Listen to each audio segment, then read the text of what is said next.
Hey folks, Ken here. How you doing? Just thought I'd do a quick update on the heat, if nothing else. There's a lot sort of shine on that camera that I can see. I don't know if it's the light or I have a slightly dirty lens, probably a bit of both. Um, Let me just turn off the shower as well. It's quite noisy. So temperature update. It's around 12 degrees. I think definitely in the last couple of weeks it's got a lot cooler. Like I was lured into a false sense of security, although I kind of knew it. I was holding the heat in the pond very well at 18 degrees. It is heated, just to remind you, an air source heat pump that's on my um, trickle tower circuit just out the back of the wall there. Um, and it was coming on around once a day, and maybe not every day, 5, 6 days a week. But things change rather drastically, and we're getting down to sort of 7, 6 degrees overnight and 12. Some days not even hitting 10 degrees. So it has cooled down significantly. So um, I've now dropped the temperature down to 16 degrees in the pond. And at the minute it's holding well. I'll just see how it goes. I mean, I know myself I'm going to have to drop down to probably at least 12 during the depths of the winter. Just see how it holds. What I'm trying to do in this room, in the filter room, um, is insulate as best I can. As you can see, with the pipes, um, I've put this insulation. I got it on Temu actually. This sort of wraparound foamy insulation. For 50 mil pipe, I couldn't get it anywhere handy anyway. Temu had some, and I think it cost me about 40 or 50 euro for the whole lot. Now, I stripped the silver paper off it because it was quite delicate, and I thought it would tear and look crap. So it's just the foam piece I have on it. And I've just done, you'll notice down here on my back piece of the pond where the waterfall is, I don't use that during the winter. So I haven't bothered insulating that. It's just the bits that I do. So all the piping coming around here, around the back and out, that's my main two returns, and then going up into the trickle tower and down around the back of the combi drum, and coming back into the combi drum is all insulated. I didn't do round the bends just to make it look neater. Here I think it's the plastic is fairly thick, and to be honest, doing those bits. I also bought a roll of this stuff. I mean, it's glorified bubble wrap with silver aluminium foil on both sides, but it does give a bit of insulation. So I've done the trickle tower, although in fairness the plastic is pretty thick on that, but just to give it a bit extra, because that is warm water trickling down over media, and I'd just be concerned that it'll be cooling the water down, which it likely will be. I'll probably have to put something on top, but again, it's a fairly sturdy, it's not like a water butt, although I'm sure you could make one out of a water butt if you wanted to. It's a bit stronger than a water. But what I'm also looking to do, and I was sort of thinking about it, is just insulating the filter as well, because although again, it's fairly sturdy, PVC or whatever you want to call it, it will probably do it no harm. This side and the far side are just mirror images of each other. I'm using this one here, so it's just about cutting the space there. Then the back and the front, they're nearly mirror images. This one, it obviously has the 3 inlets and the 3 outlets on the other side. I don't know if you can see there, it has the waste on the top, and here it has the motor for the drum. So I'll have a go at that. It's going to be a bit, it's not easy to get around the back, to be honest. I have to cut around this. It's not exactly a mirror image, and I take this into account. But I can cut around them when I get it in place. So, the plan is to have it, I may even just bloody leave it there for the winter, summer. It looks all right, and I suppose it's going to cause more problems to take it up and down. If I can easily, neatly do around the filter, I'll leave it. What advantage it gives me is probably negligible, but if I have the stuff there, it's probably better to have it on it than sitting in the garage. Other things that are going on, treatments. I'm almost certain from what I've read a bit more that I definitely had gill fluke, and the way you can spot gill fluke is they're a little bit smaller and they tend to have black dots on them, and that's definitely what I had. So I think my problem with fluke was, it wasn't the bulletproof kind. It was the fact that I was treating once, maybe over a few days and then leaving it. And of course, within 6-8 weeks, it would be back again. And the reason being that gill fluke are egg layers and you need to treat again to get rid of the eggs. So what I did was, just to remind you, I treated with Fluke X.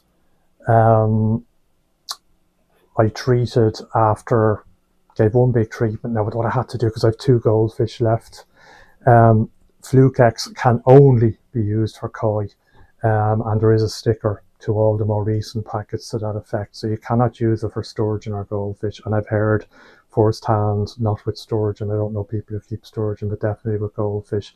Goldfish are either very badly affected by it, or worst case, it kills them. So what I had to do was, and I'm probably lucky enough that I had the back part of the pond and it can be separated completely. So I put the goldfish up there, stuck a pump in just to aerate it, and treated them with Lairnex Pro, and then I treated all the koi with the Fluke X. So I treated Fluke X once. So I did my regime with Lairnex Pro for the goldfish, where I did 1 treatment on day 1, and then half a treatment on day 2, and another half a treatment on day 3, and that worked well. What I then did a week later was I treated with Fluke X again in the main pond, full treatment.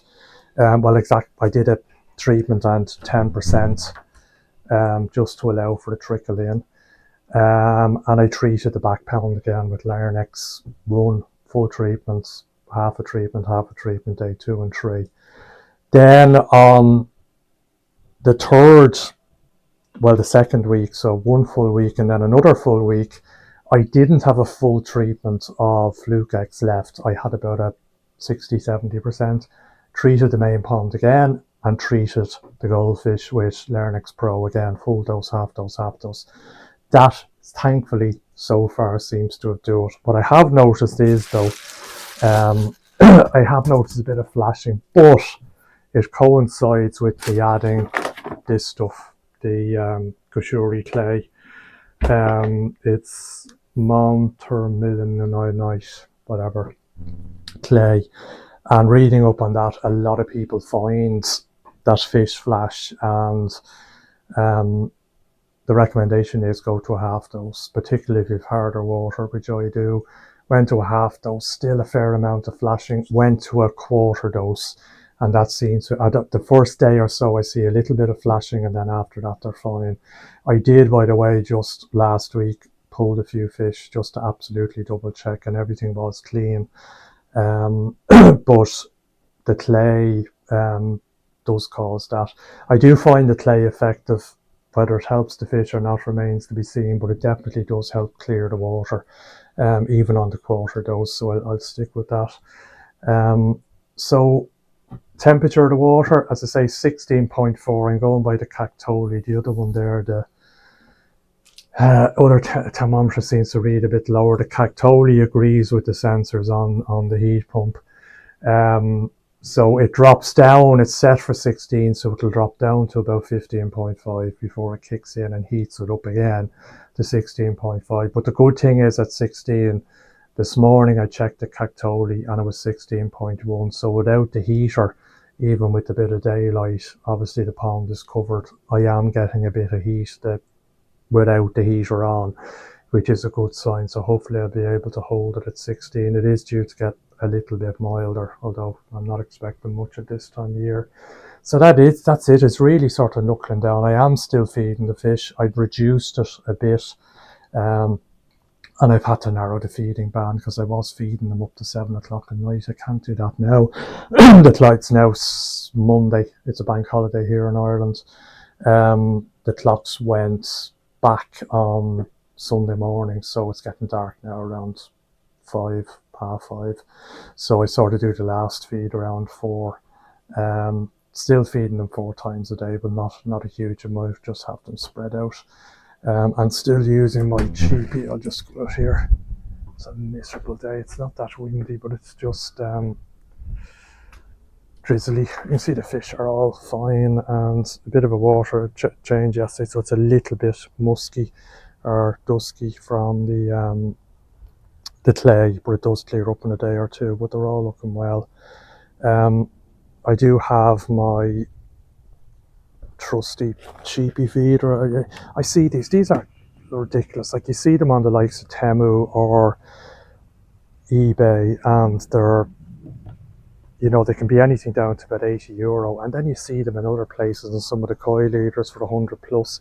They really are cheap and cheerful. I find they jam. You need to be here. It's not something I'd be happy going on holidays for 2 weeks and relying on it. There's my heater there, as I say, working well. The back of the pond, by the way, I haven't yet. I just cover that up. You can see all the crap. One of the advantages, and I'm not heating the back, but it does stop all the leaves going in. I need to get in there and cut down all the lilies, and I cut them back, and I dread to think of what it's like, because it is stagnant water and it's not great. But this thing is working well. I am using Nutrimare food now. I'm adding it to various different types, but there is a bit in there. I got to try the smaller type for the smaller fish, but hopefully I'll keep feeding. I mean, to be honest, when I wasn't heating, even right up to Christmas, I could feed most of the time. The water would still be in around over 10 degrees. So I'll see. I will stop feeding them for a month or two, probably after Christmas. But so far so good. It's just really getting ready. I might just come back to you if and when I get this filter insulated. As I say, that turned out well enough. I'll probably need something on top of it, but luckily enough, it was the exact height for this, 1.5 meters. This stuff, it does need to be cut down. I think the 1.5 meters is probably great for the length. It just it's not even. I'm just looking at it there. It's probably more than 1.5 the length. Anyway, I'm going to get to it, and when I do it, I'll come back to you. All right, cheers. Hey, just thought I would come back to you. Let me just turn off air and showers and everything. So I've done a bit of insulating. I showed you the trickle tower, as I mentioned. That is the circuit for my heater. So the water that's getting heated in the heater on the other side of that wall goes down through the trickle tower. So this stuff, it's just glorified bubble wrap. Did a sheet around it, and I did a little hat for the top of it. I'm not sure whether it makes any difference. I then went right around the combi drum. Not the neatest job you will ever see, but it is some type of insulation on it. I just did a sheet of this for the top as well. I noticed Phil from Telford Koi Pond, for his, he got a mat around the size of his drum and just threw it on top. I might do that as well. It's a good idea, although Phil does have a well insulated shed. Now you might be saying to yourself, why don't you just insulate the shed? And yeah, in hindsight, and it's a wonderful thing. Like, this shed, it wasn't built for the filter. It was here about 20 years before I built the large pond. It was used for just storing stuff, and the dogs slept here, not these dogs, other dogs. At one stage, so the floor is insulated, the walls aren't. They're just those large, not solids, the hollow blocks, but there is no insulation. I'm not sure about the roof, to be honest, whether it's insulated. Speaking of dogs, Tarzan has arrived. So yeah, it's just, it would have been the time to do it when there was very little on the wall. Um, the only things on the wall at the time really would have been the socket here, um, and there was a socket here. There was nothing else, but I didn't. So there you go. It's probably easier just to insulate what's here as best I can. Whether it's having a huge impact, debatable. I'd say if we get a very cold snap where, we get a week or two where it's down below zero, we do occasionally. Lucky Ireland, where I am in Dublin anyway, it's very, it's very moderate climate. Doesn't get too warm in the summer and doesn't get too cold in the winter, but we can get cold snaps. And you can get a week where it struggles to get above zero. So for that time, I'd say, and I'm not going to be heating the pond up to 16 degrees, I can tell you then, it'll probably hold the heat a bit better. But anyway, I feel a bit better, and that's probably the most important thing. So I'm going to leave it at that. Any comments you have, let me know. Oh, by the way, I need to find a local source. My carbon in my Big Blue has reached end of life, and I need to find a local source, which is not going to be cheap, and getting it shipped from the UK is not cheap either. So if you've any ideas, anyone in Ireland, where to get carbon, let me know in the comments. I'm seeing bags of it up to €400 for 25 kilos, which is ridiculous, to be quite honest. And that would do me for 2 changes probably. So it should be 6 to 8 months. Anyway, I shall leave it at that. Thanks a lot. Talk to you again. Cheers.